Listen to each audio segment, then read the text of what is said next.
تعلم على العلماء حتى تعرف الإسلام صحيحا.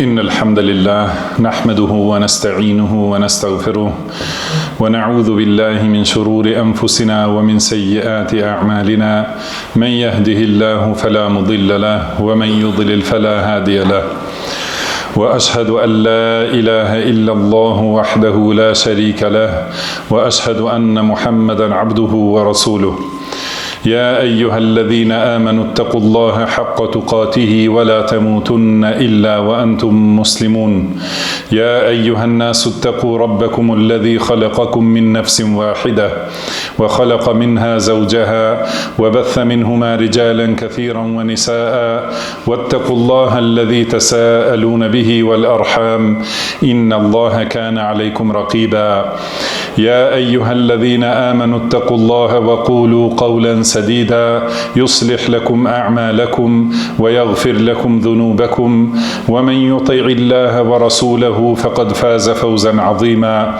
أما بعد فإن أصدق الحديث كتاب الله وخير الهدي هدي محمد صلى الله عليه وسلم وشر الأمور محدثاتها وكل محدثة بدعة وكل بدعة ضلالة وكل ضلالة في النار. Gjithë lavdia I takon vetëm Allahut. Ata e falenderojmë, ata e lavdrojmë dhe I shprehim lavdi, prej Tij kërkojmë ndihmë dhe prej Tij kërkojmë falje. Kërkojmë mbrojtje tek Allahu nga e keqja e vetes sonë dhe nga të këqijat e veprave tona. Ka udhëzon Allahu nuk ka kush e devion dhe ka e devion Allahu nuk ka kush e udhëzon. Dëshmoj se nuk ka të adhuruar të drejtë përveç Allahut një, I cili nuk ka ortak dhe nuk ka rival, dhe dëshmoj se Muhamedi është rob dhe I dërguar I Tij, I zgjedhuri dhe I dashur I Tij dhe besniku për shpalljen e Tij. Ai e çoi në vend amanetin, e këshilloi umetin dhe luftoi për Allahun, ashtu si I takon atij derisa I erdhi vdekja. Salavatet dhe selamet e shumta të Allahut qofshin për të, për familjen e tij dhe të gjithë shokët e tij. Fjala më e mirë është libri I Allahut, rruga më e mirë është udha e Muhamedit sallallahu alaihi wasallam, veprat më të këqija janë shpikjet në fe, secila shpikje në fe është bidat, secili bidat është devijim dhe secili devijim e ka fundin në zjarrin e xhehenemit. O robërt Allahut, ruhun I Allahut dhe kini parasysh mbi këqyrjen e Tij, si në fshehtësi ashtu edhe haptas, si në pasuri ashtu edhe në varfëri, si në fuqi ashtu edhe në dobësi. Ruhun I Allahut ashtu si I takon madhrisë së Tij dhe mos vdisni ndryshe përveç se si musliman. Mëtej, Allahu I lartësuar na ka dhënë dhunti të madhe që na e ka dërguar më të vlefshmin e pejgamberëve dhe më të mirin e të dërguarve.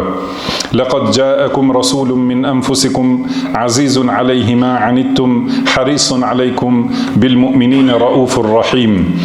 Tashmë ju ka ardhur një I dërguar nga mesi juaj. Atij I vjen rënd për gjunahet që bën ju a dëshiron të mirën me gjithë zemër, që ju të shkoni rrugës së drejtë dhe është I butë dhe I mëshirshëm për besimtarët. Çdo e mirë që ekziston, ai e ka udhëzuar umetin e tij drejt saj, dhe çdo e keqe që ekziston, ai e ka paralajmëruar umetin që të ruhet prej saj. Një prej porosive të Tij, gjithëpërfshirëse dhe këshillave të Tij madhështore, është ajo të cilën na e ka përmendur sahabiu I madh Irbad ibn Sarije radhiyallahu anhu, që transmetohet në librat e suneneve dhe dietarët e vlerësojnë si hadith sahih. Ky është hadith madhështor me pozitë të rëndësishme dhe me dobi të shumta për atë njeri që I ndjek këto porosi dhe ecë sipas rrugës që ka udhëzuar pejgamberi sallallahu alaihi wasallam. Nga Irbad ibn Sarija radhiyallahu anhu transmetohet se ka thënë: Një ditë I dërguari I Allahut sallallahu alaihi wasallam u ngrit të na mbaj fjalim dhe na këshilloi me një këshill madhështore, prej së cilës na urrëqethen zemrat dhe na rodhën syt me lot. Dikush I tha: O I dërguari I Allahut, na dhe këshilla siç këshillon dikush që është duke thënë lëm të mirën. Na lër një porosi beslidhjeje. Ai tha: Aleikum bi taqwa Allah was-sam'i wat-ta'a wa in 'abdan habashiyan. Kapuni për takuan dhe dëgjoni e binduni edhe nëse ju udhëheq një rob Abisinas. وسترون من بعدي اختلافا شديدا فعليكم بسنتي وسنة الخلفاء الراشدين المهديين عضوا عليها بالنواجذ وإياكم والأمور المحدثات فإن كل بدعة ضلالة. Pasmeje do të shihni shumë kundërshtime. Pasmeje do të shihni shumë kundërshtime të fuqishme. Ju kapuni për sunetin tim dhe sunetin e khalifëve të drejtë e të udhëzuar. Shtrëngojeni atë me dhëmball dhe ruhuni prej çështjeve të shpikura në fe, sepse secili bidat është devijim. Në transmetim tjetër qëndron قد تركتكم على البيضاء ليلها كنهارها لا يزيغ عنها بعدي إلا هالك ومن يعش منكم فسيرى اختلافا كثيرا فعليكم بما عرفتم من سنتي وسنة الخلفاء الراشدين المهديين عضوا عليها بالنواجذ وعليكم بالطاعة وإن عبدا حبشيا فإنما المؤمن كالجمل الأنف حيث من قيد انقاد.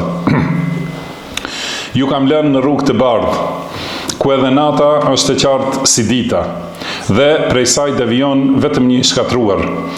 Kush do të ketë jetë prej jush, do të shohë shumë kundërshtime. Ju kapuni për atë që e dini prej sunetit tim dhe sunetit të khalifëve të drejtë dhe të udhëzuar.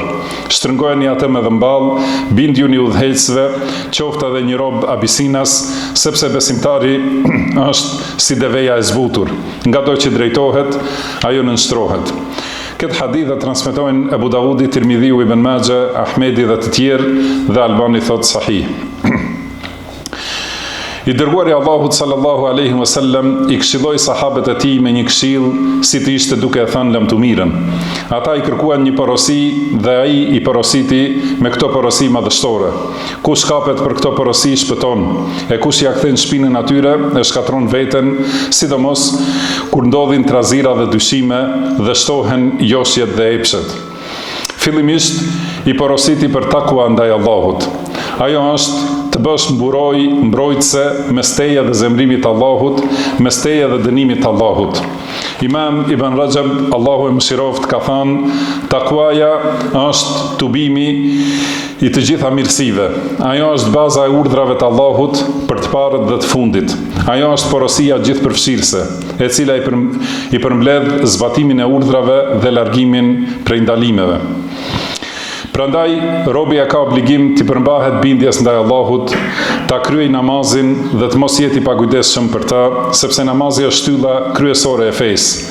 Ta jap zekatin, të jetë bamirës ndaj prindërve, t'i mbaj lidhjet familjare, të kujdeset me mirësi për jetimet, të urdhroj për të mira dhe të ndaloj nga të këqijat. T'i ruhet vrasjes së njeriu të pafajshëm që e ka ndaluar Allahu, t'i ruhet kamatës, t'i ruhet bërjes së punëve të shëmtuara, si zinaja e të ngjashme, dhe të ruhet nga të gjitha llojet e mëkateve dhe veprave zhytëse. Pastaj pejgamberi sallallahu alaihi wasallam I ka porositur që të dëgjojnë dhe të jenë të bindur dhe besnik ndaj pushtetarëve, aty ku nuk është haram. Kjo është një prej bazave të Islamit, për të cilën nxitet në hadithet shumta të pejgamberit sallallahu alaihi wasallam. Me këtë mbyllen dyert e anarkisë dhe fitneve, kurse me kundërshtimin e saj humb siguria dhe përhapen trazirat. Sheikhul Islam Ibn Taymija, Allahu e mëshiroft, ka thënë, bindja ndaj prisit, aty ku nuk është mëkat, është një prej shkaqeve më të mëdha të ruajtjes së popullit dhe largimit të fitneve. Pejgamberi sallallahu alaihi wasallam vazhdimisht porosiste për bindje ndaj pushtetarëve në të mira, inkurajonte për durim ndaj tyre, edhe nëse bëjnë padrejtësi, e ndalonte rebelimin kundër tyre dhe nxiste për nderimin e tyre, respekt ndaj tyre, lutje për ta, drejtim të këshillave atyre, me butësi në fshehtësi dhe për bashkim të zemrave rreth tyre. Të gjitha këto me qëllim që muslimanët të jenë një grusht I vetëm. Ka thënë I dërguari Allahut sallallahu alaihi wasallam, isma'u wa ati'u fa innama alayhim ma hummilu wa alaykum ma hummiltum. Dëgjoni dhe binduni, sepse ata e kanë përgjegjësinë për atë me çka janë ngarkuar, dhe ju e keni përgjegjësinë për atë me çka jeni ngarkuar ju. Transmeton Muslimi. Mëtej në hadithin e Irbad ibn Sariyes radhiyallahu anhu, pejgamberi sallallahu alaihi wasallam na ka treguar se me kalimin e kohës do të ndodhin kundërshtime dhe fitne të njëpasnjëshme. Prandaj na ka porositur që të kapemi pas sunetit, të ecim në rrugën e sahabeve dhe të kapemi pas traditës së halifëve të drejtë. Ecja sipas sunetit dhe në kuptimin e të parëve të këtij umeti është rruga e Allahut për në xhenet. Pejgamberi sallallahu alaihi wasallam ka thënë: قد تركتكم على البيضاء ليلها كنهارها لا يزيغ عنها من بعدي إلا هالك ومن يعش منكم فسيرى اختلافا كثيرا فعليكم بما عرفتم من سنتي وسنة الخلفاء الراشدين المهديين عضوا عليها بالنواجذ. Ju kam lënë në rrugë të bardhë, ku edhe nata është e qartë si dita, dhe prej saj devijon vetëm një i shkatruar. Kush do të ketë jetë prej jush, do të shohë shumë kundërshtime. Ju kapuni për atë që e dini prej sunetit tim dhe sunetit të halifëve të drejtë dhe të udhëzuar, shtrëngojeni atë me dhëmballë. Kapja me dhëmballë do të thotë shtrëngimi fort dhe kujdes i madh për ndjekjen e sunetit, duke u përpjekur për të mos lënë asnjë mangësi ose pakujdesi. Për kundërshtimin e sunetit dhe braktisjen e udhës së pejgamberit sallallahu alaihi wasallam, gjejmë paralajmërim të ashpër dhe kërcënim të rëndë në tekstet e Kuranit dhe sunetit. Kundërshtimi i rrugës së pejgamberit sallallahu alaihi wasallam është shkak për dënim dhe shkatrim. Ka thënë Allahu i lartësuar: "Falyahdharil ladhina yukhalifuna an amrihi an tusibahum fitna aw yusibahum adhabun alim." Le të kenë kujdes ata që e kundërshtojnë urdhrin e tij, që të mos i arrijë ndonjë sprov ose të mos i godas një dënim i dhëmshëm.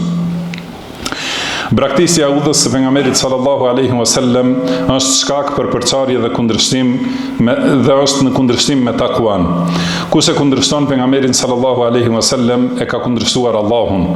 Transmetohet nga Abu Huraira radhiyallahu anhu se i dërguari i Allahut sallallahu alaihi wasallam ka thënë: "Men ata'ani faqad ata'a Allah, wa man 'asani faqad 'asa Allah." ومن أطاع أميري فقد أطاعني ومن عصى أميري فقد عصاني. Kush më bindet mua, i është bindur Allahut, e kush më kundërshton mua, e ka kundërshtuar Allahun. Kush i bindet prisit që e kam caktuar unë, më është bindur mua, e kush e kundërshton prisin që e kam caktuar unë, më ka kundërshtuar mua. Hadith muttafaqun alayhi. Kushdo që të jetë i udhëzuar dhe të shpëtoj prej epsheve dhe devijimeve, le të kapet pas sunetit. Sheikhul Islam Ibn Taymiyah, Allahu e mëshiroft, ka thënë: të gjitha këto devijime u vijnë njerëzve të cilët nuk janë kapur pas Kuranit dhe sunetit. Thot Zuhriu thoshte, dietarët tonë kanë thënë, kapja pas sunetit është shpëtimi. Allahu më bekoft mua dhe ju me Kuran dhe sunet, na e bëft të dobishëm secilin për kujtimin e to, secilin urtësi dhe secilin ajet. I them këto fjalë që i dëgjuat dhe kërkoj falje tek Allahu për mua dhe për ju nga secili mëkat dhe gjuna. Kërkoni falje atij sepse ai është falësi mëshiruesi.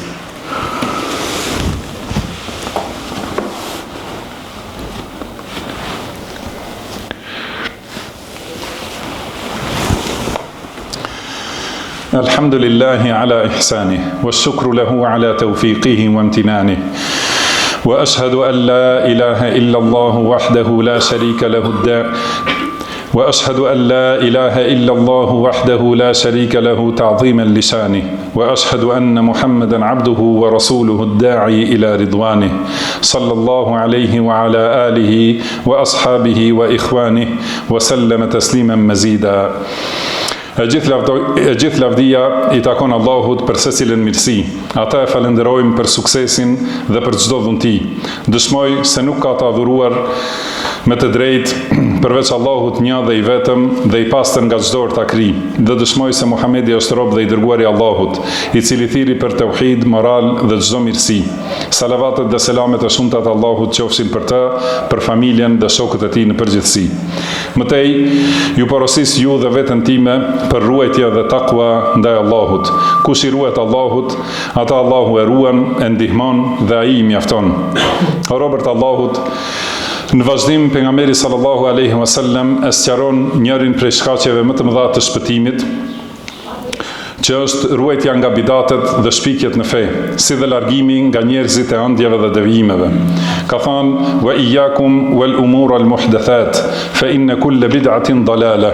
Ruhuni prej çështjeve të shpikura në fe, sepse secili bidat është devijim. Në këtë kohë janë shtuar grupet e devijuara dhe sektet e ngushta të prishura. Ruhuni prej tyre dhe me kujdesin më të madh, sepse ndjekja e tyre sjell të këqija dhe dëme.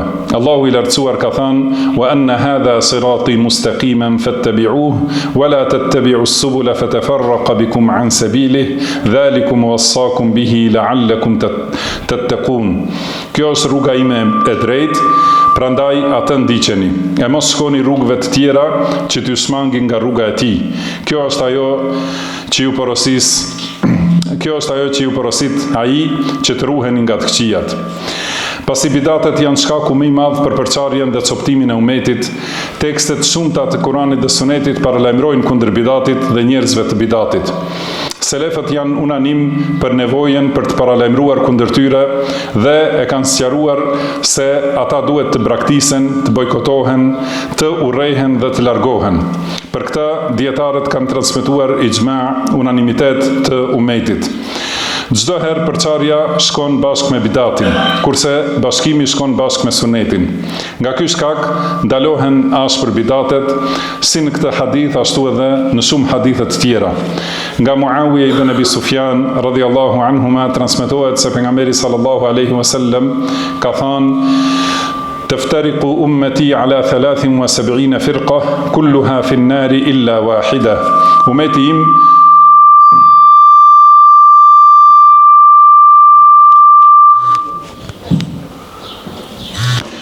ka thënë: "Umeti im do të ndahet në 73 grupe. Të gjithë janë në zjarr përveç njërit." Sahabët thanë: "Cili është ky grup?" Ai tha: "Ma ana alayhi al-yawma wa ashabi." Ata që janë në rrugën në të cilën jam unë sot dhe sahabët e mi. Bidatxhin dhe bidatet janë sëmundje e rrezikshme në umet, e cila ka shkaktuar shumë fitne dhe bela, dhe ka qenë burim i përçarjes dhe coptimit, derisa janë bërë 73 grupe, prej të cilave vetëm njëri është i shpëtuar. Nga Ebu Hurajra radhiyallahu anhu transmetohet se pejgamberi sallallahu alaihi wasallam ka thënë: "Se yakunu fi akhir az-zamani nasun min ummati yuhaddithunakum bima lam tasma'u bihi antum wala aba'ukum. Fa iyyakum wa iyyahum." Në kohën e fundit do të ketë në umetin tim njerëz që do t'ju flasin me gjëra që nuk i keni dëgjuar as ju as baballarët tuaj. Ruhuni prej tyre. Transmeton Muslimi në hyrjen e Sahihut. Do të thotë, ruhuni prej njerëzve që shpikin dhe nxjerrin bidate. Nga Aisha radhiyallahu anha transmetohet se pejgamberi sallallahu alaihi wasallam ka thënë: "Idha ra'aytumul ladhina yattabi'una ma tashabaha minhu fa ulaika alladhina samma Allahu fahdharuhum." Kur ti shihni ata që flasin me argumente të paqarta, dijeni se ata janë këta që i përmend Allahu, prandaj ruhuni prej tyre. Hadith muttafaqun alayhi. Për këtë shkak, selefët i kanë kushtuar rëndësi të madhe kësaj baze madhështore, e cila është braktisja dhe bojkotimi i njerëzve të bidatit. Biografitë e selefëve janë përplot me bojkotim të bidatxhive, si dhe nënçmim dhe poshtrim të tyre sipas rregullave dhe kufive të shariatit për këtë çështje. Ebu Qilabe, Allahu mëshiroft, ka thënë: "Mos u ulni me njerëz të bidateve dhe mos debatoni me ta, sepse nuk mund të garantoni se ata nuk do t'ju zhytin në devijimet e tyre dhe se nuk do t'ju apshtellojnë atë që e dini për të vërtetë." Imam Ahmedi, Allahu mëshiroft, ka thënë: "Me njerëzit e bidatit nuk duhet të ulet, të përzihet dhe të shoqërohet askush." Në këtë rrugë kanë ecur selefët dhe gjurmët e tyre për paralajmërim kundër njerëzve të bidateve dhe kundër bidateve janë në nivelin e njëjtë.